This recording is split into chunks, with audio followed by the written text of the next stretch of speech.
ওকে, ধন্যবাদ। ইম্মানুয়েল, ঈশ্বর মঙ্গলময় সব সময়। আমি সর্বপ্রথমে পিতা ঈশ্বরকে ধন্যবাদ জানাই আজকের এই সুন্দর সুযোগের জন্য এবং এই সময়ের জন্য। আমি ধন্যবাদ জানাই এভরিডে প্রেয়ার গ্রুপকে আমাকে কথা বলার এই সুন্দর সুযোগ দিয়েছেন। আমার পরিচয় দেওয়ার মতো তেমন কোনো কিছু নেই। আমার নাম মনোয়ার হোসেন পিন্টু। পিন্টু নামেই বেশি পরিচিত, যদিও আমাদের মাঝে এখানে আরেকজন পিন্টু আছেন, তিনি পিন্টু হাওলাদার, আর আমি পিন্টু হোসেন। গাজীপুরে থাকি। প্রাইম ইভাঞ্জেলিস্টিক চার্চের সঙ্গে কর্মরত রয়েছি, কাজ করছি, এবং একটি মিডিয়া মিনিস্ট্রি রয়েছে। সেই মিডিয়া মিনিস্ট্রির সঙ্গে যুক্ত থেকে প্রভুর পক্ষে কাজ করে যাচ্ছি। আমি আবারও ধন্যবাদ এবং কৃতজ্ঞতা জানাই আজকে এই সুন্দর সুযোগ আপনারা আমাকে দিয়েছেন। আমাকে বলা হয়েছে বাইবেল স্টাডি পরিচালনা করার জন্য। আমি এই মাসের 1 তারিখ থেকে 4 তারিখ পর্যন্ত এভরিডে প্রেয়ার গ্রুপে আমি যোগ দিয়ে জানার চেষ্টা করলাম যে কিভাবে আপনারা আসলে বাইবেল স্টাডি করছেন, যেন আমিও একই ধারায় এই বাইবেল স্টাডি পরিচালনা করতে পারি।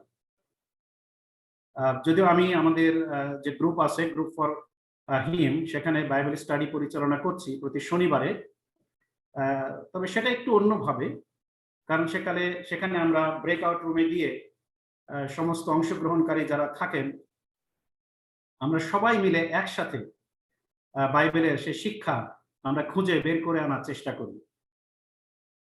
তবে এভরিডে প্রেয়ার গ্রুপে যোগ দিয়ে আমি জানতে পারলাম আপনারা এখানে বিষয় ভিত্তিক বাইবেল স্টাডি করছেন, আর সেখানে আমি নিজেও একটি বিষয় আজকে বেছে নিয়েছি যা আপনারা শুনেছেন।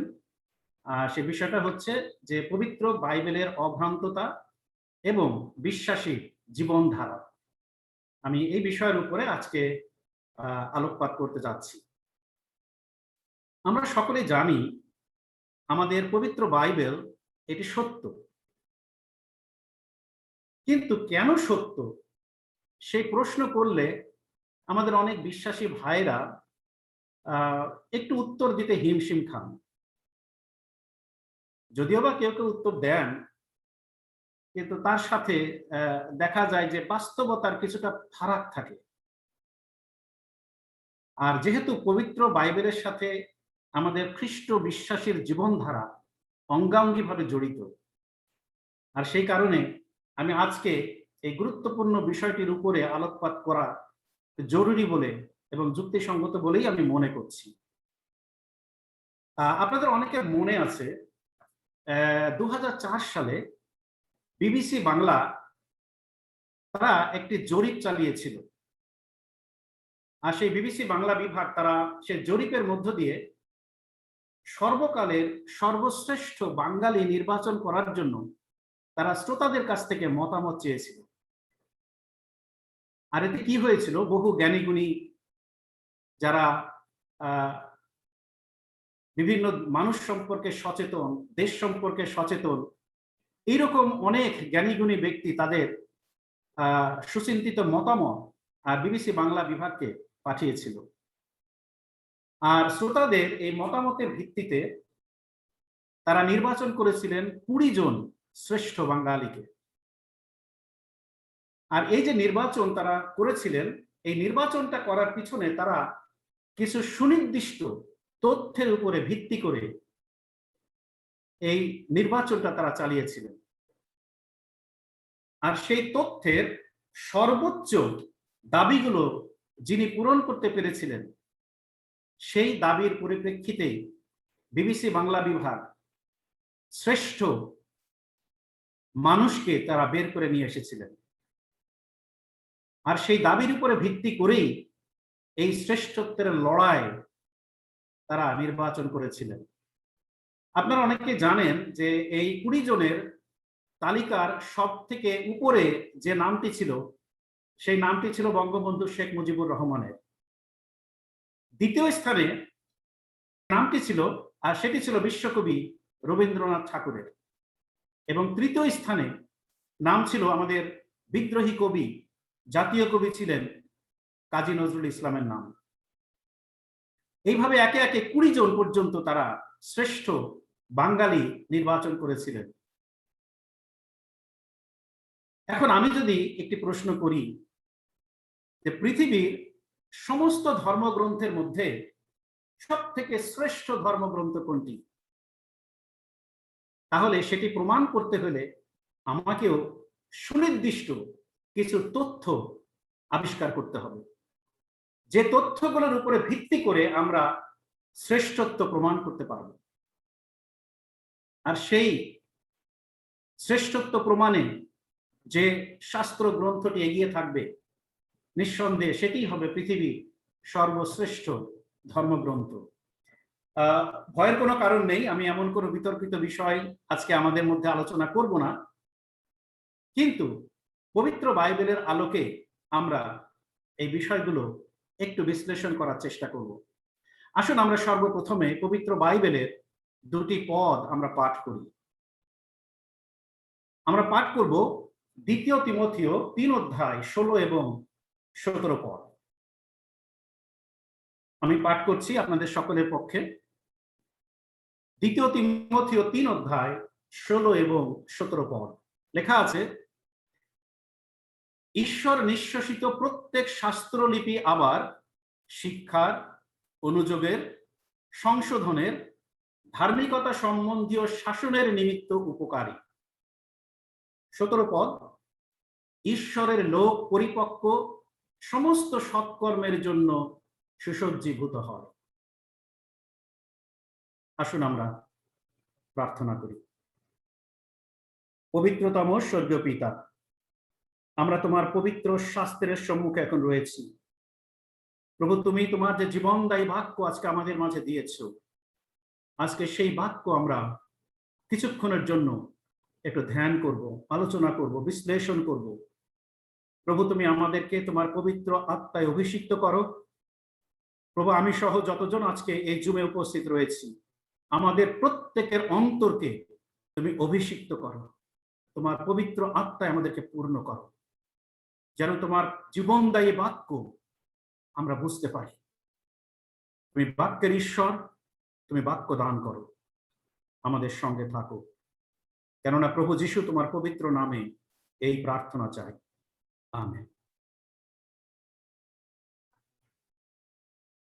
এইমাত্র বিবিসি বাংলা বিভাগের যে জরিপের কথা আপনাদের সামনে বললাম, সেখানে শ্রেষ্ঠ বাঙালি নির্বাচনের জন্য যে সমস্ত তথ্যগুলোকে নির্বাচনের ভিত্তি হিসাবে ব্যবহার করা হয়েছিল, তার মধ্যে অন্যতম যে তথ্য ছিল, আর সেই তথ্যটা হচ্ছে যে ব্যক্তি শ্রেষ্ঠ হবেন তার অবদান কি, অর্থাৎ শ্রেষ্ঠ ব্যক্তির অবদান কি হবে, কি থাকবে, সেটি নির্বাচনের একটি বড় প্রশ্ন হিসাবে দাঁড় করানো হয়েছিল। আমরা জেনেছি যে বিবিসি বাংলা বিভাগের জরিপে বঙ্গবন্ধু শেখ মুজিবুর রহমান এবং বিশ্বকবি রবীন্দ্রনাথ ঠাকুর তারা প্রথম এবং দ্বিতীয় হয়েছিলেন। এখন যদি আমরা এই দুজন ব্যক্তির মধ্যে একটু তুলনা করি, তাহলে আমরা কি দেখব? আমাদের কাছে আপাত দৃষ্টিতে মনে হবে যে বিশ্বকবি রবীন্দ্রনাথ ঠাকুরই সমস্ত দিক থেকে এগিয়ে থাকার কথা। কেন? কারণ প্রথমত তিনি বিশ্বকবি, দ্বিতীয়ত তিনি নোবেল বিজয়ী, তৃতীয়ত তিনি অনেক সাহিত্যের জনক। আমরা যদি এইভাবে কবিগুরু রবীন্দ্রনাথ ঠাকুরকে তুলনা করি, তাহলে আমাদের কাছে মনে হবে আপাত দৃষ্টিতে যে তিনি প্রথম স্থান অধিকারী হওয়ার জন্য যোগ্য ব্যক্তি ছিলেন। কিন্তু আমরা যদি ব্যক্তির সত্যিকারের অবদানের মাপকাঠিতে তুলনা করি, তাহলে সেই ফলাফলটি হয়ে যায় ভিন্ন। কিরকম?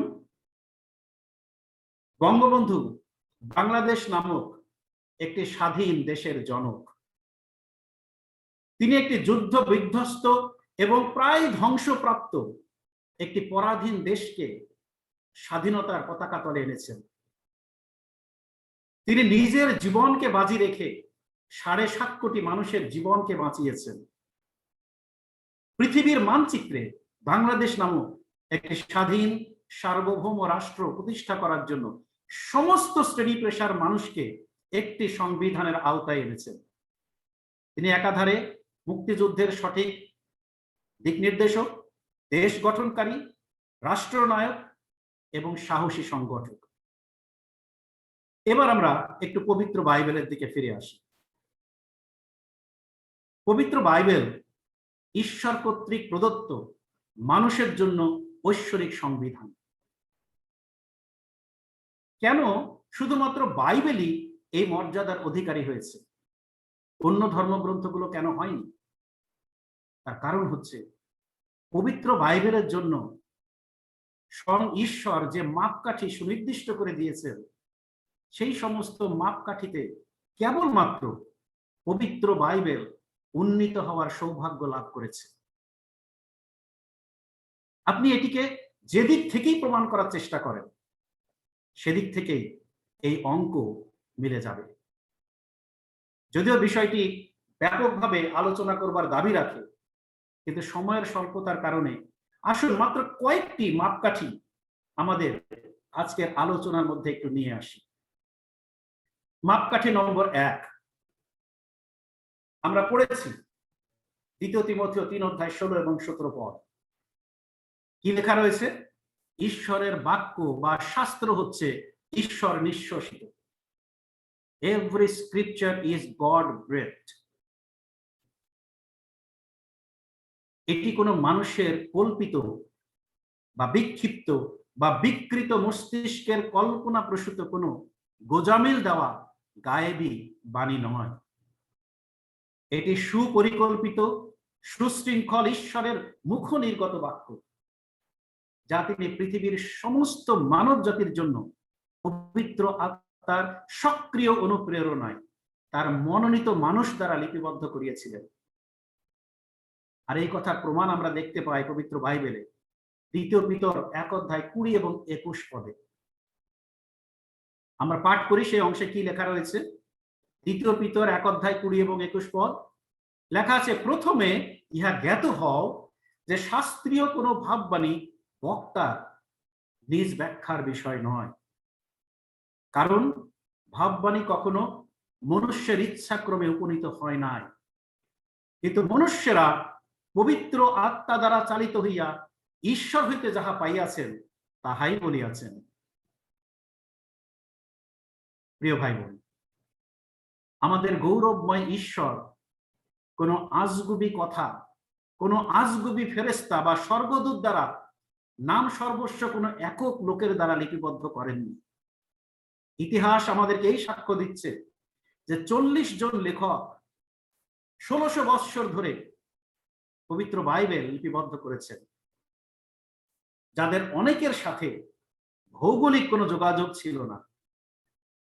বেশিরভাগ লেখক একজন আরেকজনকে চিনতেন না। অথচ কি আশ্চর্যের বিষয়, পবিত্র বাইবেলের আদি পুস্তক থেকে প্রকাশিত বাক্য পর্যন্ত প্রত্যেকটি পুস্তকের মধ্যে চিন্তা, তথ্যের এবং ঈশ্বরের কল্পনার একটি অদ্ভুত মিল রয়েছে। এটাই প্রমাণ করে যে পবিত্র বাইবেল মহান ঈশ্বরের মুখ নির্গত, শ্বাস নির্গত সত্যময় বচন কলা। আমরা যেদিক থেকেই এই অঙ্ক করি, সেদিক থেকেই এই অঙ্ক মিলে যাবে। কাজেই পবিত্র বাইবেলের বাণী নির্ভুল, অভ্রান্ত, এর মধ্যে কোনো মিথ্যার স্থান নেই। মাপকাঠি নম্বর 2 আমরা কি পড়েছি? 2 তিমথেয় 3 অধ্যায় 16 এবং 17 পদে আমরা পরের অংশটুকু যদি দেখতাম, লেখা রয়েছে ঈশ্বরের বাক্য শিক্ষার, অনুযোগের, সংশোধনের, ধার্মিকতা সম্বন্ধীয় শাসনের নিমিত্ত উপকারী। ঈশ্বরের বাক্য শিক্ষার জন্য।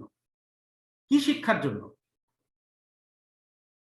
এই শিক্ষার জন্য যে আমাদের ঈশ্বর তিনি মহাপরিকল্পনাকারী। শুধু তাই না, ঈশ্বরের পরিকল্পনার মধ্যে একটি সুষ্ঠু ধারাবাহিকতা বিদ্যমান। আমরা যখন পবিত্র বাইবেল পাঠ করি, আমরা দেখতে পাই প্রত্যেকটা কাহিনীর মধ্যে একটি পূর্ণাঙ্গ বা সম্পূর্ণ বিষয় লেখা রয়েছে। যখন কোনো নির্দিষ্ট ঘটনা বর্ণনা করা হয়, আমরা সেখানে পূর্ণাঙ্গ ঘটনাটি জানতে পারি।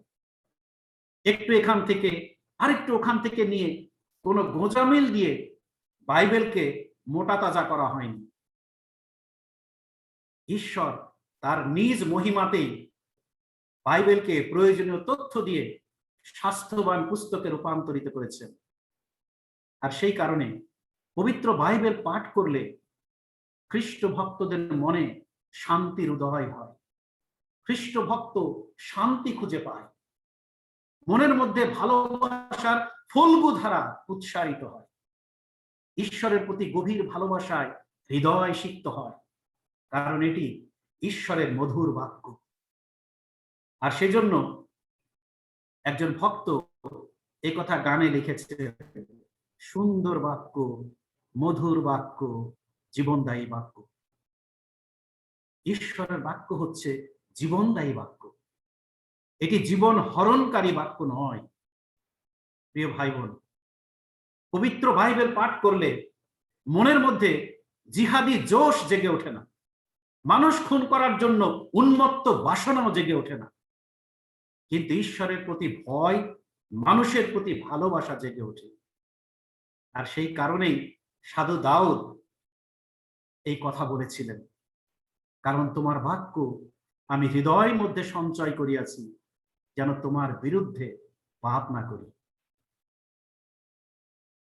কেন ঈশ্বরের বাক্য মানুষের মধ্যে ভালোবাসা জাগ্রত করে? তার কারণ ভালোবাসার রাজপুত্র, প্রেমরাজ প্রভু যীশু খ্রিস্ট, যিনি ঈশ্বরের বাক্য, তিনি স্বয়ং মানুষ হয়ে জন্মগ্রহণ করলেন এবং আমাদের মধ্যে বাস করলেন। তাই ঈশ্বরের বাক্য মানুষকে ভালোবাসায় সিক্ত করে এবং এই বাক্যের মধ্য দিয়ে খ্রিস্ট ভক্ত ঈশ্বরকে প্রশংসার মধ্য দিয়ে গৌরবান্বিত করে। যেসাইও 46 অধ্যায় 10 পদে সুন্দর একটি কথা লেখা রয়েছে। সেখানে আছে, আমি শেষের বিষয় আদি অবধি জ্ঞাত করি, যাহা সাধিত হয় নাই তাহা পূর্বে জানাই, আর বলি আমার মন্ত্রণা স্থির থাকিবে, আমি আপনার মস্তক মনোরথ সিদ্ধ করিব। আমরা সবাই বলি আমেন। কারণ আমাদের ঈশ্বর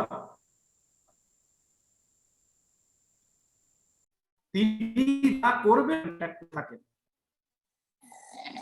আমি একটু আগে পড়েছি, ঈশ্বরের বাক্য ধার্মিকতা সম্বন্ধীয় শাসনের নিমিত্ত উপকারী। 2 তিমোথেও 3 অধ্যায় 16 পদে সেই কথা লেখা রয়েছে, ধার্মিকতা সম্বন্ধীয় শাসনের নিমিত্ত উপকারী। আর ঠিক এই কথারই হুবহু আমরা উচ্চারণ দেখতে পাই রোমীয় 5 অধ্যায় 21 পদে। সেখানে সাধু পৌল লিখেছেন, পাপ যেমন মৃত্যুতে রাজত্ব করিয়াছিল, তেমনি আবার অনুগ্রহ ধার্মিকতা দ্বারা অনন্ত জীবনের নিমিত্ত আমাদের প্রভু যীশু খ্রিস্ট দ্বারা রাজত্ব করে। আছে ঈশ্বর বাক্য ধার্মিকতা সম্বন্ধীয় শাসনের নিমিত্ত উপকারী।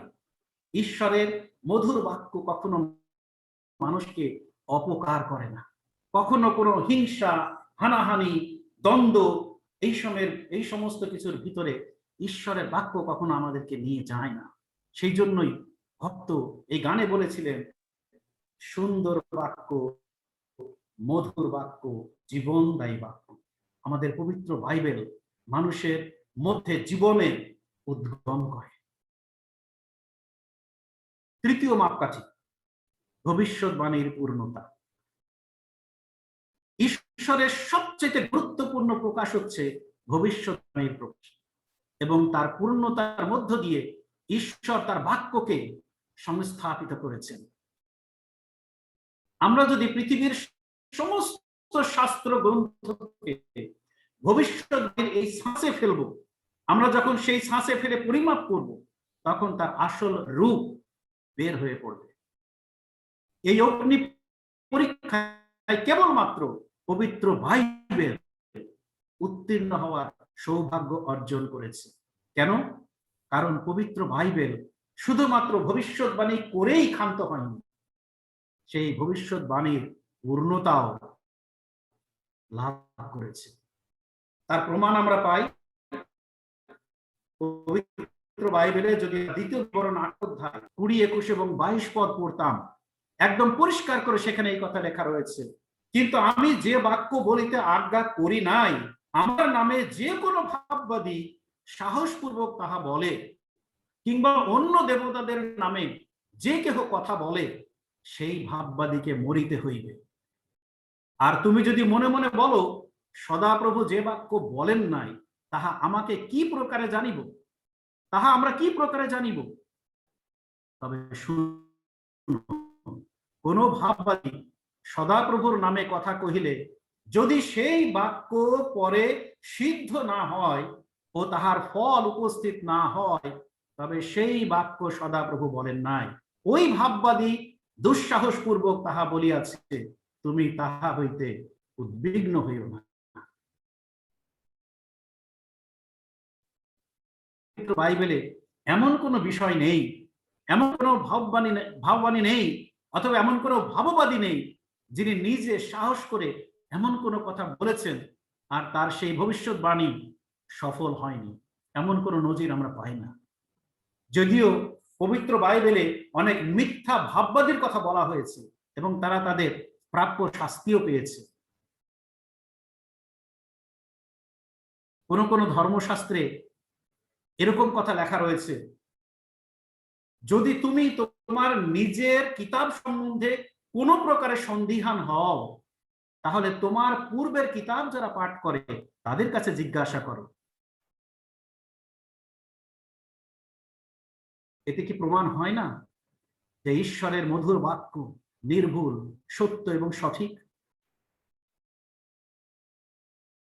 কাজেই ঈশ্বর পবিত্র বাইবেল যা বলেন, তিনি সেটিকে কাজে পরিণত করেন।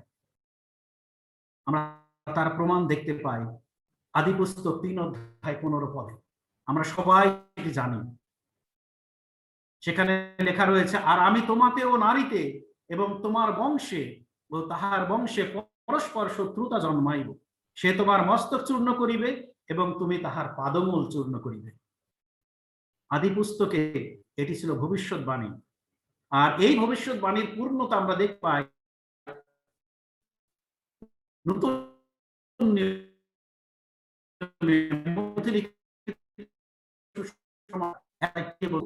স্বপ্নে তাহাকে দর্শন দিয়া কহিলেন, যোসেফ, দাউদ সন্তান, তোমার স্ত্রী মরিয়মকে গ্রহণ করিতে ভয় করিও না, কেননা তাহার গর্ভে যাহা জন্মিয়াছে তাহা পবিত্র আত্মা হইতে, আর তিনি পুত্র প্রসব করিবেন এবং তুমি তাহার নাম যিশু, ত্রাণকর্তা রাখিবে, কারণ তিনি আপন প্রজাদিগকে তাহাদের পাপ হইতে ত্রাণ করিবেন।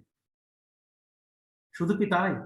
গালাতীয় 4 অধ্যায় 4 পদে আরো পরিষ্কার করে বলছে, কিন্তু কাল সম্পূর্ণ হইলে ঈশ্বর আপনার নিকট হইতে আপন পুত্রকে প্রেরণ করিলেন, তিনি স্ত্রী জাত, ব্যবস্থার অধীনে জাত হইলেন। কাজেই ঈশ্বর আদি পুস্তকে যে প্রতিজ্ঞা করেছিলেন, নতুন নিয়ে এসে সেই প্রতিজ্ঞাকে তিনি পূর্ণ করছেন। আমরা যদি সমস্ত বাইবেলের দিকে দৃষ্টিপাত করতাম, আমরা কমপক্ষে 44টা ভবিষ্যৎবাণী দেখতে পেতাম যা প্রভু যীশু খ্রিস্টের জীবনে পূর্ণতা হয়েছিল। প্রভু যীশু খ্রিস্ট তিনি নিজে পূর্ণ করেছিলেন। এছাড়া আরো অনেক ভবিষ্যৎবাণী আছে, সেটি কোনো দেশ বা কোনো জাতি সম্পর্কে করা হয়েছে, সেগুলোর অনেক কিছু পূর্ণ হয়েছে এবং এখনো অনেক কিছু পূর্ণ হওয়ার অপেক্ষায় রয়েছে। কাজেই প্রিয় ভাই বোন, পবিত্র বাইবেল যে অভ্রান্ত, সত্যময় ঈশ্বরের নিকট থেকে আগত, ঈশ্বরের পরিকল্পনায় সিক্ত, সেটা আপনি আমি যেদিক থেকেই বিচার করি, যেদিক থেকেই আমরা প্রমাণ করি, যেদিক থেকেই আমরা তুলনা করি, সমস্ত দিক থেকেই ঈশ্বরের বাক্য 1 নম্বরে এসে দাঁড়াবে। আপনি চাইলেও জোর করে এটাকে ঠেলে আপনি কখনোই দ্বিতীয় কাতারে ফেলে দিতে পারবেন না। এটাকে মিথ্যা বলে আপনি প্রমাণ করতে পারবেন না। বরং অগ্নিতুল্য ঈশ্বরের বাক্যের আলোকে যা মিথ্যা, যা অহেতুক দাবিকৃত, যা মানব সৃষ্ট, যা কল্পিত, সেগুলো পুড়ে গিয়ে ক্ষতিগ্রস্ত হবে। কিন্তু ঈশ্বরের সত্যিকারের বাক্য স্বমহিমায় উদ্ভাসিত থাকবে। আমি প্রায় শেষের দিকে চলে এসেছি। মাপকাঠি নম্বর 4 কি লেখা আছে? 2 তিমোথেও 3:17 পদে, যেন ঈশ্বরের লোক পরিপক্ক, সমস্ত সৎকর্মের নিমিত্ত সুসজ্জীভূত হয়।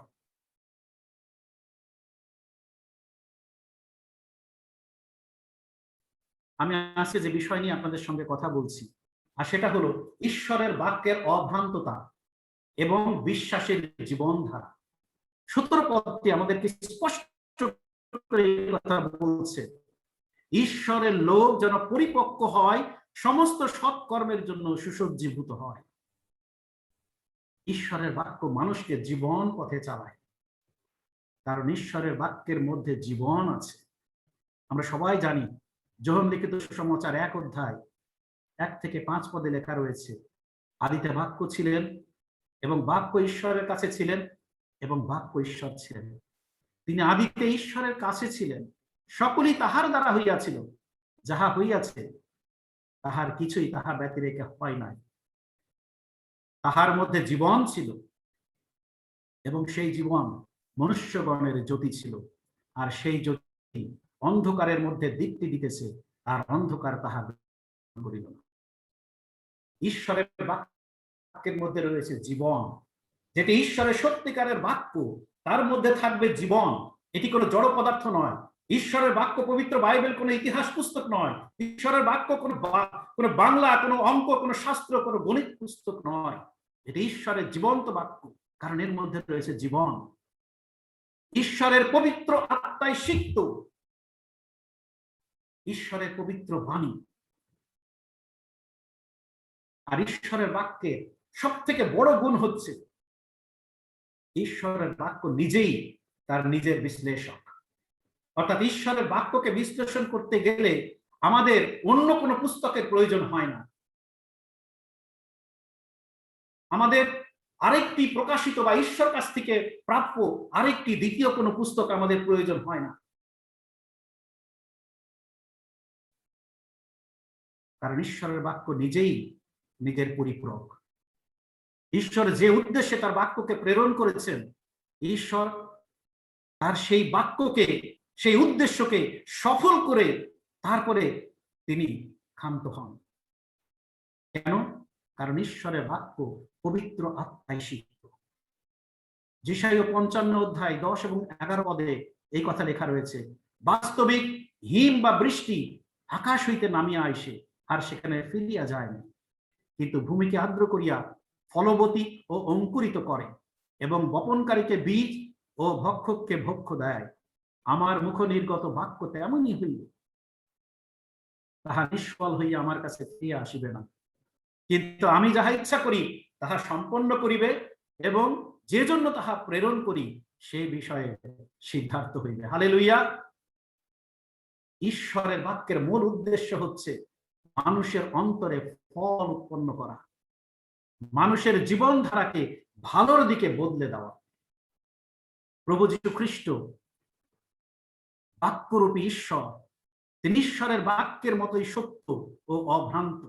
তিনি বাস্তব, তিনি মানুষের জন্য একমাত্র ভালোবাসার ভরসা স্থল, পথ হারা মানুষের পথের দিশারি। তিনি আশীর্বাদের একমাত্র উৎস। তার সংস্পর্শে থাকলে প্রত্যেকটি মানুষের জীবন প্রচুর ফলে ফলবান হবে। ঈশ্বর যেমন সত্য, তার পবিত্র বাক্য তেমন সত্য।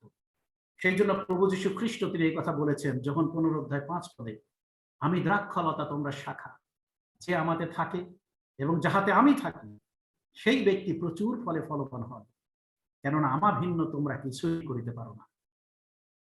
আমরা যারা প্রভু যীশু খ্রিস্টকে পাশ কাটিয়ে অথবা তাকে আমাদের পাশে বসিয়ে রেখে আমাদের নিজেদের শক্তিতে নিজেদের বুদ্ধিতে সফল হওয়ার চেষ্টা করি, তারা জীবন জলের বাইরে থাকে। জীবনের প্রকৃত অনুইকে বাদ দিয়ে আমরা জগতের অক্ষরমালাকে পরিধান করে থাকি। তাই আজকে আমি ঈশ্বরের পবিত্র বাক্যের আলোকে সমস্ত খ্রিস্ট ভক্তকে এই উদাত্ত আহ্বান জানাচ্ছি, ঈশ্বরের বাক্য সত্য ও সম্পূর্ণ নির্ভরযোগ্য। নিজের জীবন সাজাতে ও ফলবন্ত করতে ঈশ্বরের বাক্যের কাছে আসার কোনো বিকল্প নেই। ঈশ্বরের বাক্যের আলোকে প্রত্যেকজন খ্রিস্ট ভক্ত হয়ে আমরা প্রভুর নিকট সান্নিধ্যে থাকি। আমরা যেন এক একজন আলোকবর্তিকা হয়ে এই সমাজে আমরা যেন আলোক বিচ্ছুরিত করি। আমাদের জীবন হোক সত্যিকারের মানবতায় পরিপূর্ণ। কারণ পবিত্র বাইবেলে লেখা রয়েছে 5 অধ্যায় 16 পদে, প্রদীপ জ্বালিয়া কেহ কাঠার নিচে রাখে না, তাহা দীপাধারের উপরেই রাখে। আসুন আমরা এক একটি প্রদীপ হই এবং ঈশ্বরের এই সত্যময় বাক্যের আলোকে আমরা আমাদের নিজেদের জীবনকে আমরা সাজিয়ে নিই, আমাদের নিজেদের জীবনধারাকে আমরা মানবতার দিকে পরিচালিত করি, যেন আমাদের জীবনের মধ্য দিয়ে প্রভু যীশু খ্রিস্টের গৌরব সাধিত হয়। প্রভু আমাদের সবাইকে আশীর্বাদ করুন। আমেন।